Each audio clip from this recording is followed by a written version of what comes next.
વિસાવદરની જનતાએ જ્યારે ખૂબ મબલખ મત સાથે જીત અપાવી છે આમ આદમી પાર્ટીને, આમ આદમી પાર્ટીના લીડરો ત્યાં જીત્યા છે, આમ આદમી પાર્ટીનો એક સૈનિક જીત્યો છે, ત્યારે વિસાવદરની જનતાએ 3 મેસેજ આખા ગુજરાતને આપ્યા છે કે ભાજપ હરાવવાને લાયક પાર્ટી છે, ભાજપને હરાવવી જ જોઈએ.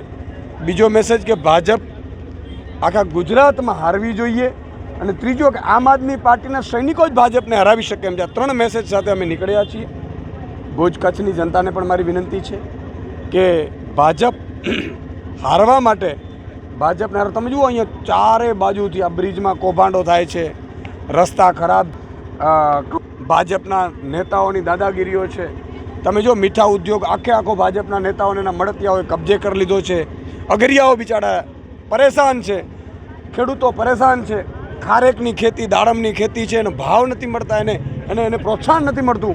ચારે બાજુથી લોકો પીડાઈ રહ્યા છે. અહીંયા સ્થાનિક રોજગારી નથી મળતી, 80% કંપનીઓમાં રોજગારી આપવાની હોય છે.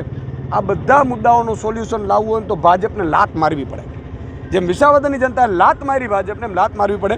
તો મારી બધી વિનંતી છે તમારી ચેનલના માધ્યમોથી, કચ્છ અને ભુજની જનતા એકવાર વિચારે અને ભાજપને ભગાડે એવી અમારી વિનંતી છે.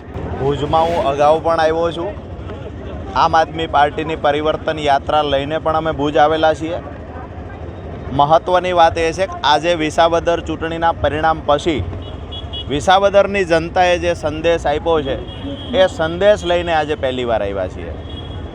જે વિસાવદરની જનતાએ સંદેશ આપ્યો છે કે ભારતીય જનતા પાર્ટીની સામે મજબૂતાઈથી કોઈ લડી શકે તો માત્ર આમ આદમી પાર્ટી લડી શકે.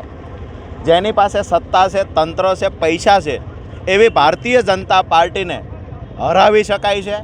મતદારોની તાકાત શું છે, આ વિસાવદરની જનતાએ જે સંદેશ આપ્યો છે, આ સંદેશ લઈ અને અમે ગામડે ગામડે દરેક શહેરમાં ફરીએ છીએ.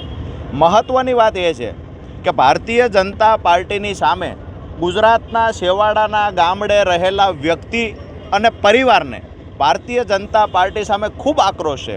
30 વર્ષના ભ્રષ્ટ શાસનમાં આજે તમામ સમાજના, તમામ વર્ગના લોકો પીડાય છે. આજે પહેલી વખત ગુજરાતની જનતાને એવો અહેસાસ થયો કે ભારતીય જનતા પાર્ટીના જડમૂળથી કોઈ મૂળિયા ઉખેડી નાખે એવી કોઈ દવા હોય તો આમ આદમી પાર્ટી પાસે છે. જેના આધારે આજે તમામ જિલ્લાઓમાંથી મોટી સંખ્યામાં લોકો આમ આદમી પાર્ટી સાથે જોડાઈ રહ્યા છે. આગામી તાલુકા જિલ્લા પંચાયતની ચૂંટણીમાં પણ આ પરિણામો જોવા મળશે અને આવનારી 2027ની ચૂંટણી આમ આદમી પાર્ટી તમામ સીટો પરથી લડી અને આમ આદમી પાર્ટી સરકાર બનાવશે. મારું નામ સંજય બાપટ છે. આમ આદમી પાર્ટી ગુજરાત પ્રદેશ સંગઠન મંત્રી છું અને કચ્છ ઝોન પ્રભારી છું. આજે ભુજ મધ્યે એ વિજય સંદેશ યાત્રા માન્ય યશુદાનભાઈ ગઢવી સાહેબ, રાજુભાઈ કરપડા, મહામંત્રી શ્રી સાગરભાઈ રબારી અને ભુજ અને પૂર્વ અને પશ્ચિમ બંને જિલ્લાના તમામ હોદ્દેદારો દ્વારા એક ભવ્યાતિ ભવ્ય વિજય સંદેશ યાત્રાનું આયોજન કરવામાં આવ્યું છે. લેકવ્યુ પાસે, હોટલ લેકવ્યુ પાસેથી સ્વામી વિવેકાનંદજીની પ્રતિમાને હારોપણ કરી અને hospital, Sardar Vallabhbhai Patel hospital road અને લાસ્ટમાં બાબા સાહેબ આંબેડકર ટાઉન હોલ પાસે આ વિજય સંદેશ યાત્રાની પૂર્ણાહુતિ થશે.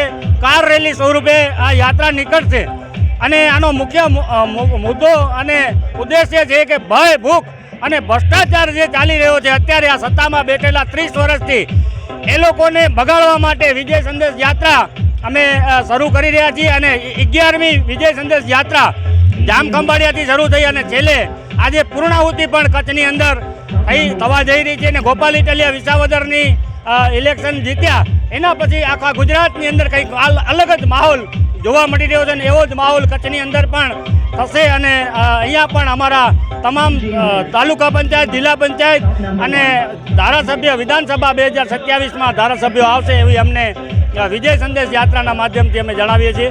અને તમામ પબ્લિક અમારી સાથે, આમ આદમી પાર્ટી સાથે એક આશા અને નજરે જોઈ રહી છે.